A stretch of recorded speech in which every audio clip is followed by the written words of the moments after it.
All right. So we have a few goals we want to get through today. Just four main ones. I want to start by describing the CDC, CMS, and Joint Commission reporting requirements. I also want to outline the various methods for antimicrobial stewardship reporting based on published guidelines. And then we'll evaluate the importance of various reporting techniques. And then finally, just go into some of examples of metrics that I have recorded. Jackie, can you next slide, please? All right, so first, why do we report? Reporting gives us the ability to assess antimicrobial stewardship programs. So from that, we can look at various initiatives that we have. We can also track various ASP efforts that we might be working on. Reporting also helps us to compare to national standards, such as reporting to the NHSN network. Reporting helps with prescribing practice. We now know like some of our last line drugs are becoming less useful for more resistant organisms. So reporting that should really help us with our prescribing. And then most importantly, reporting really should help us improve patient care. And that's the overall goal. Next slide.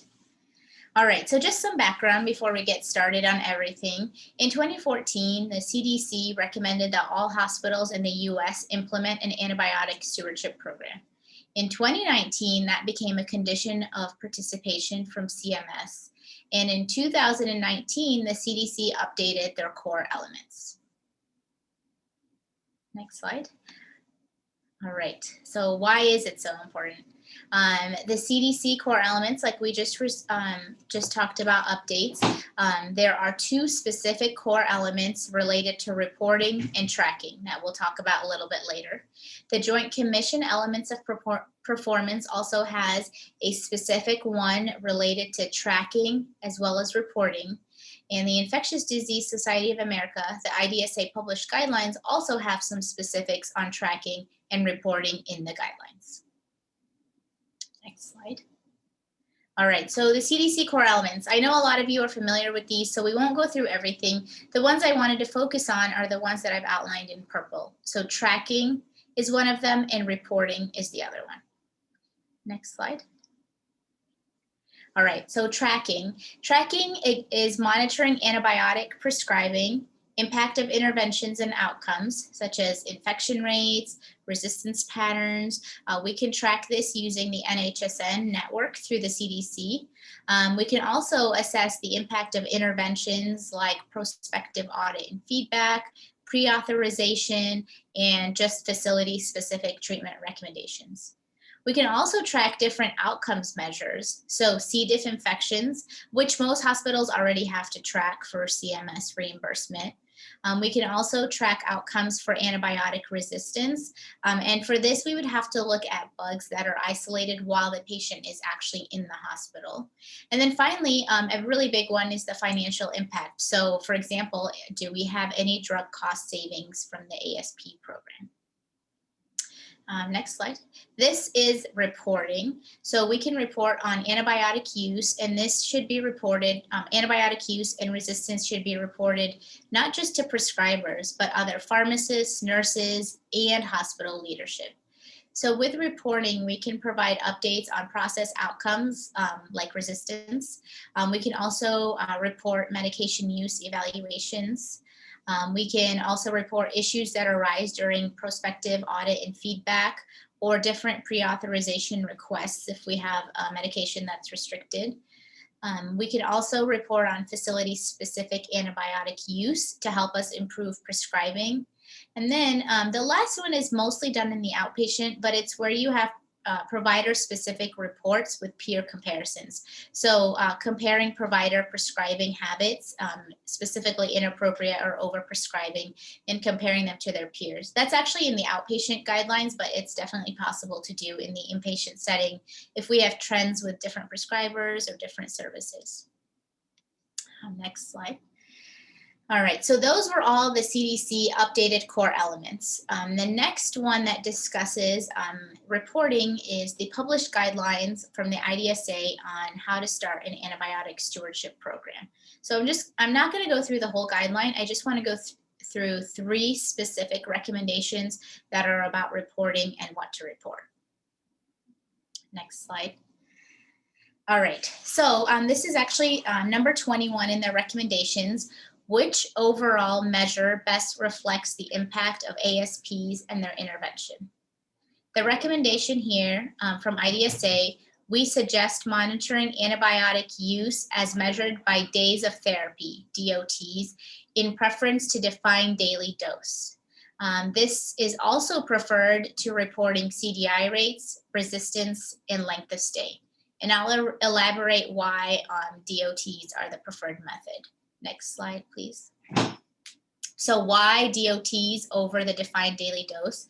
There's multiple advantages with using the days of therapy. First, it's not affected by dose adjustment, so we don't have to worry about that in peds, for example.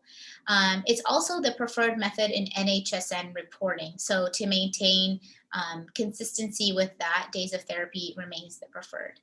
The defined daily dose, the DDD, is again limited in certain populations, and it is affected by dose adjustment or weight-based dosing. The next slide please. So the next slide discusses why days of therapy is even preferred over reporting CDI rates. And this is just because CDI rates can be affected by other practices. The biggest one being infection control. So yeah, antibiotics can definitely affect it, but some of the things are outside of stewardship as well. Other medications like PPIs, for example. ASP interventions can definitely have a huge impact on CDI rates. So for example, reducing risk of high-risk antibiotics, reducing use of high-risk antibiotics, cephalosporins, clindamycin, fluoroquinolones, all of those have shown to decrease CDI rates. And so we could still report that, but the recommendations say to report it as a secondary outcome, knowing that there's many confounders that we can't account for. Next slide. Here we discuss why days of therapy is preferred over resistance and even length of stay. And again, the main thing is that there's so many other confounders with these, like resistance and length of stay. AMS programs do show reduced resistance, but there's other issues we can't control for.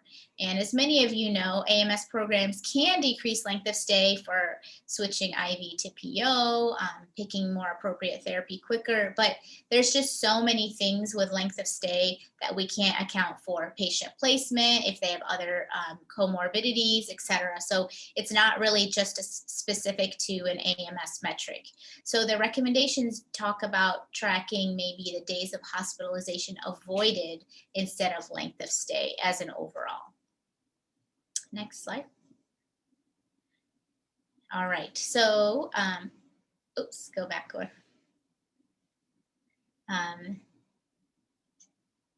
All right, so this is number 22 from the guidelines. What is the best measure of expenditures on antibiotics to assess the impact of ASPs and interventions? So the recommendation, we recommend measuring antibiotic costs based on prescriptions or administrations and not purchasing data. So with this, we do need to factor in the census, so the antibiotic cost per patient day, but also the program costs, because there are salaries and other things involved with an ASP program that we should account for and normalize for. So this is a direct quote from the guidelines. ASPs result in cost savings for facilities. It is important to monitor program costs in addition to measuring antibiotic use as one way of justifying continued administrative support for ASP activities. So again, we know there's a cost, but there's a way to show cost savings as well. Next slide. All right, so just to elaborate more on that, so if we're analyzing an intervention over time, we should compare the cost after the intervention versus and then compare that to the projected cost if we didn't have that intervention. So if, for example, we didn't switch IV to PO, what would the cost difference be? And this is because direct costs, they just tend to plateau. There's only so many times we can make an intervention, and then people start to do that, so we don't need to make that intervention. So that's why it's not just about looking at direct cost savings. If we have the capability, the guidelines recommend more detailed analysis that goes above drug cost. But looking at costs for giving the drug, therapeutic drug monitoring, and even drug toxicities. So a lot more than just the specific drug. And then also, if we have resources and if we are able to run these numbers, looking at overall hospitalization costs can also be a metric to track. Next slide. All right, and this is the final one from the guidelines. What measures best reflect the impact of interventions to improve antibiotic use and clinical outcomes in patients with specific infectious disease syndromes? The recommendation is measures that consider the goal and the size of the syndrome-specific intervention should be used. In the next slide, we will elaborate on what that means. Next slide. Okay, so metrics for disease-specific interventions, they can measure process or outcome. So for example, if we're looking at an intervention to increase compliance with guidelines, we can also look at unintended negative side effects, so hospital readmission, increase in hospital C. diff rates. Those are other things we can monitor. The main limitation of this is that it's very difficult to get specific data when we're looking at just one specific diagnosis. So that's why this makes it a little bit more difficult. Next slide, please. All right, so this is a table directly from the guidelines. So I thought this was very helpful. So this goes with this specific recommendation and lists different process measures versus different outcomes measures. So process measures, we can look at duration of therapy, for example. We can look at patients who were converted to oral therapy from IV. And then when looking at outcomes measures, we can look at overall hospital length of stay. We can look at 30-day mortality. So just a lot of different things to track for process or for outcomes. Next slide. All right, this is a table I actually found and I kind of summarized it, but I thought it was very helpful. So this table just picks some of the most common metrics to track. And so I just wanted to go over that. I think this is a nice table to help you see everything. So if we're looking at antimicrobial costs, we can look at this hospital-wide, or we can look at it by specific unit. So for example, if we know we use more antibiotics in the ICU, we can just focus on looking at that. You can also look at just a specific drug or a specific infection. So just an example, if our pharmacy drug budget is $3 million, and it costs us $750,000 just to get antimicrobials, 25% of our budget is related to antimicrobial costs. So what we can do with that is we can show a cost savings. So for example, if let's just say year one, you didn't have an ASP program or you weren't tracking and your baseline number was $750,000. By year two, you have different metrics you're tracking, different ASP initiatives, and your cost is now $675,000. So here you can show a decrease between year one and year two of $75,000 or 10%. This is super helpful because it's really easy to understand and it's very relevant to hospital administrators who want to look at cost savings or what we're doing with an ASP program. Obviously, there are some disadvantages to this. We all know drug costs can change. We all know census at the hospital can change. And sometimes it's difficult to get drug costs if we're saying we're tracking a specific unit or a specific ICD-10 diagnosis. So those are just some disadvantages. The next metric is the defined daily dose. So this is, I got the definition from the WHO. So this is the assumed average maintenance dose per day for a drug used for its main indication. So in this example, they use levofloxacin 500 milligrams. So to calculate the defined daily dose, the DDD, you would take the levofloxacin dose times how many days. You would divide it by the defined daily dose. So I used an example of levofloxacin 750 milligrams for 7 days. The defined daily dose is 500 milligrams. So that formula would give you a 10.5 defined daily dose. All of these calculations are usually standardized per 1,000 patient days, just to make it easy to compare between hospitals. Again, DDD is not the preferred way to track, and it's also affected, as you can see, by dosing, in pediatric patients, renal adjustment, things like that. So not the preferred, but if we go to the next slide, please. The days of therapy, which is the preferred one, is the number of days that a patient receives an antimicrobial. This does not consider dose, so it's easy to track. So 1 dose in 24-hour is 1 day of therapy. So again, I have 2 large calculations on here. The first one is just a basic example, levofloxacin 750 Q48 for 7 days. They actually only got the dose 4 times, so 4 days of therapy.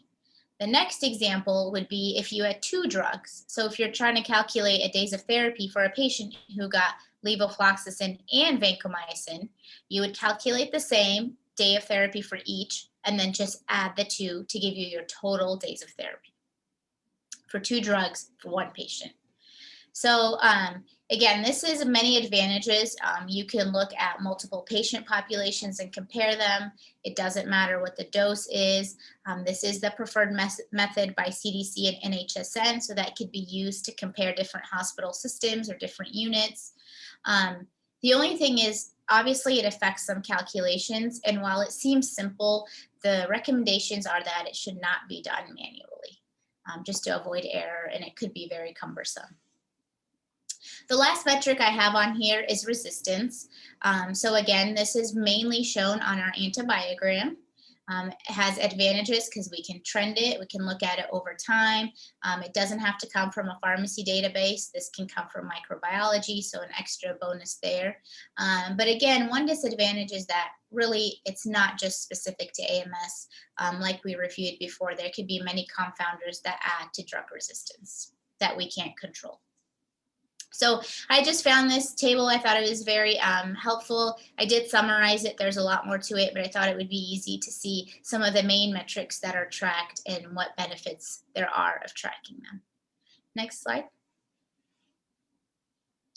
All right, so I get a lot of questions on like quality improvement and AMS, if they're related, or I get questions like, the quality improvement department is asking me for this. How is this related to AMS? And there's actually so much overlap between the 2 departments, AMS and quality improvement. First and foremost, the main goal of both is to improve patient safety. So there's many shared goals between AMS and quality improvement. First, identifying gaps for improvement. So we can identify that as an AMS committee or as a quality improvement committee. Also, another goal is implementing ways to improve antibiotic prescribing. And then another goal is high impact interventions, and then looking at outcomes, which we do a lot in AMS. Next slide, please. So this slide just shows some of the different quality improvement initiatives that are very related or are specific to AMS. So looking at the types of accepted AMS recommendations. This can help us identify areas for education, like if we're always needing to make the same recommendation, then maybe we need some hospital-wide education on a certain initiative. Or monitoring pre-authorization interventions, monitoring adherence to hospital-specific treatment guidelines. Again, this could be either provider-specific or overall or per team. You know, if you're like, I notice a specific team never follows our guidelines or our algorithms. So tracking that and finding a way to improve that. Another quality improvement metric is looking at antibiotic timeouts. So how often are these actually reported on? So if you're getting an alert on your EHR, are people just snoozing it and moving on, or is it actually getting acted upon? Medication use evaluations. So this one's huge. You can use it for a specific antibiotic, or for a specific infection, and track our use and how are we doing? Are we using it appropriately? Where can we improve? IV to PO conversions, again, there's a multitude of benefits from switching from IV to PO. So where is the quality improvement in that, and what can we show? Duplicate therapy, again, for patient safety. And then another one is discharge antibiotics. So when patients are going home, is it the correct drug? And is it the correct duration? So all of these can be quality improvement metrics, and they're all also AMS metrics. So definitely a lot of overlap, and that's what I was hoping to highlight by reviewing that. Next slide, please. All right, so who reports? We know there's a ton of things to report, but who's doing this? Everyone can report. So our clinicians can report. Our AMS program leads, especially pharmacy, can report. Our infection preventionists do a ton of reporting. So they look at antibiotic resistance, C. diff trends, reports to NHSN. Also, again, like we just discussed, our quality improvement department can report. So one thing I had on here that we didn't discuss earlier is like sepsis management. So very relevant to AMS, but also to hospital overall quality improvement. Next slide. So a lot more people who can report. Our microbiology staff, diagnostic stewardship here with micro antibiograms. Most hospitals will update theirs yearly. And then antibiotic susceptibility tests. All of these can be reported by our micro staff. If we have an IT department helping with NHSN reporting, a lot of like reports for like days of therapy, those can come from IT reports. And then clinical decision support software. So like Theradoc or XXII, only listing those two because I've used them, but just as an example. And then there's a new and big push to include our nurses in AMS programs. Nurses play a huge role in patient care. And with nurses, we can benefit from diagnostic reporting. So if there is a UA, the nurses can report to us if there's actually UTI symptoms. Nurses are also always bedside, so they can help an AMS program with allergy evaluation, asking the patients what the allergies are they true allergies, etc. So definitely including our nurses for reporting as well. Next slide. All right, so now we know that there's a lot of different ways to do it, that there's a lot of different people who can report, but how can I actually get this data? So the easiest place is going to be your EHR. If you use Epic, if your hospital uses Epic, there's different reports to build. Some of them are manual. If you do have Epic, there's a software called Slice or Dicer that I've used that can help you run different reports. If you use Cerner, that also can help you run different reports. And then if you have any clinical support decision software like XXII or Theradoc, again, only using these examples because that's what I've used in the past, but every EHR has the capability of running different reports, whether they be manually or something that can be built. Also, there's manual documentation. So myself, I manually record every intervention I make into an Excel document, and I make it easy to trend that so that I can get different reports out of it. And then what I want to share next is the iCloud document that we have with MD Stewardship. I know some of you guys use it, but for those who don't, I just wanted to show you because it could be another helpful feature. So here's what the document looks like. You have a link to get to it. It just asks a few questions: location, which hospital you're at. Most of these are going to be inpatient, what your diagnosis is, and that has a drop-down menu, and then what the intervention is, and that also has a drop-down menu, and then whether your intervention was accepted. So there's more examples of this document. All right, so here's what it looks like when you're showing the diagnosis. Again, a drop-down menu, and there's also an option for other. I find it easier not to use other because then you can track these, but if you need to, if something's not listed on there, then that's an option. And then here you can look at what your recommendation was. So did you recommend DCing antibiotic? Did you recommend some diagnostic testing like a MRSA nasal swab or a blood culture, things like that. And then at the end of the month, next slide. At the end of the month, we put together an Excel report like this for you. So it would have your location, which is the name of the hospital, the types of diagnosis you had, the recommendation you had, and basically everything from that iCloud document we just reviewed. And you would get this every month. So from this report, I think it's possible to trend many different things depending on your hospital initiatives, whether you want to look at specific diagnosis or you want to look at specific interventions, or you want to just outline how many times ASP programs have made interventions. I think there's just so much opportunity. This also helps you meet Joint Commission or CDC requirements as well as CMS. So if you were to get a survey, then you already have an Excel document just to outline some of the stewardship activities. Next slide. All right. So when should we report these numbers? I think most people report quarterly to a P&T committee. Quarterly because it gives you enough time to show some trends. And again, why to report or what to report? There's just so many initiatives that are hospital-wide related to an AMS program. So it's good to outline those and show the different initiatives that you are working on. Next slide. All right, so next I just want to show you some examples. I know we've discussed CDC requirements, we've discussed Joint Commission. I just wanted to show you some of the things that I've used for reporting. Again, this isn't all-inclusive, just some examples of things that I've used at my hospital. So this is a table that we use, and I find this to be really helpful if you're a visual person like me. So we have the CDC core elements on one side, we have the Joint Commission elements of performance in the middle, where our hospital status is, and if we have any goals that we want to meet for this year. So I find this really helpful. Again, if you were to be surveyed by Joint Commission, you have everything in one place. MD stewardship would help you meet all of these, but if you want to further elaborate on things you're working on, specific initiatives, or if you're like, for this year, I really want to improve our days of therapy tracking or our updates on our order sets, anything like that, I just find that using this is helpful for me and my hospital. The next slide will show okay. So these are just reports that I've shown and we've presented on. Again, just examples, not all inclusive, but we do track broad spectrum beta-lactams. And this is from 2019 to the beginning of 2021.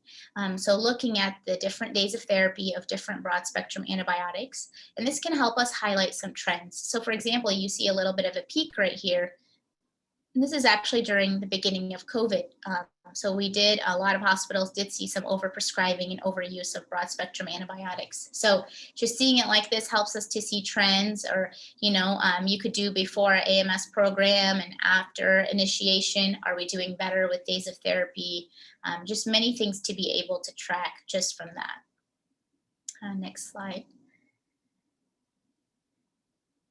All right. I also like to track restricted drugs. So restricted would be whatever your formulary decides to restrict. Here I wanted to show some of the new broad spectrum antibiotics. So you can see this orange dip. So we were using Zerbaxa a lot and then it became not available. So just easy to see that in a trend. We also didn't have Vavamere use. So assessing whether that was appropriate or not appropriate is easy to see. Next slide. I also present on IV to PO. Oops, go back a few, please. Yeah. All right. So IV to PO antibiotics. You can present on all of them, or if you pick a specific drug to target. Here I've targeted some of the ones that are 100% bioavailable. So it's easy to make the conversions. So I have metronidazole, levofloxacin, ciprofloxacin, and azithromycin. So looking at trends, again, it doesn't have to be all of these. It can just be one, whatever your facility wants to focus on. And then this is a report of the types of interventions that we do. So we track these. The red box just highlights the latest quarter that we presented on, but just shows the different kinds of interventions we have. It shows if we're having more of one, like are we having more IV to PO interventions? Are we recommending a lot on duration of therapy? If we are, is that an area for us to re-educate? A new guideline or anything like that. So I track those, and these get presented at P&T or AMS committee or whatever med exec committee you'd like to present at. Next slide. All right, so as you can see, there's lots of opportunity for trending with tracking. These are just some examples. Again, I showed the examples of things that we've done at my hospital, and other things to think about is, did use of broad spectrum antibiotics decrease with the initiation of an ASP program? Maybe that's something you want to look at. Or did we have any correlation at the hospital with broad spectrum use and C. diff rates? Also, if we restricted an antimicrobial, did we see an increased use of another one? Like most often, ertapenem gets restricted, and then you have a lot of meropenem usage. Has our days of therapy of broad spectrum decreased? And this could be for all broad spectrum, or if you want to track a specific drug. Like if you're like, I know we overuse vancomycin, I'm going to focus on the days of therapy of that and see if many AMS interventions can help me to bring those numbers down. And then another one, and this is a very important one, has using ASP diagnostics helped with antimicrobial data. So for example, if your hospital uses procalcitonin, has that helped you decrease duration of broad spectrum antibiotics or of total therapy? Or has an MRSA nasal swab helped you to decrease your vancomycin days of therapy? And then finally, this is a big one because it obviously does have some cost impact to have an ASP pharmacist, but has having an ASP pharmacist helped you to reduce overall drug costs or overall drug spend? So many opportunities, many examples. Just wanted to share a few from my experiences, and I hope I've saved us enough time to address any questions you guys might have. All right, so I have a question here from Jeff. Is it common for facilities to set a days of therapy goal for all antibiotics by looking at past use, or should the trend be the major focus? So I think both of those are important. You can look at a days of therapy goal by past use. And if you're like, compared to national averages, our days of therapy is 100 days for vancomycin versus nationwide where they're like 98. And we're going to focus on that. Yes, you can do it like that. Or you could trend and be like, anecdotally, pre-ASP interventions, we used broad spectrum antibiotics for 4 days, and now we're going to target that and see if we need them for 4 days and reduce that duration. So both of those are definitely ways you can track or trend. Thanks, Jeff. Any other questions I might help with?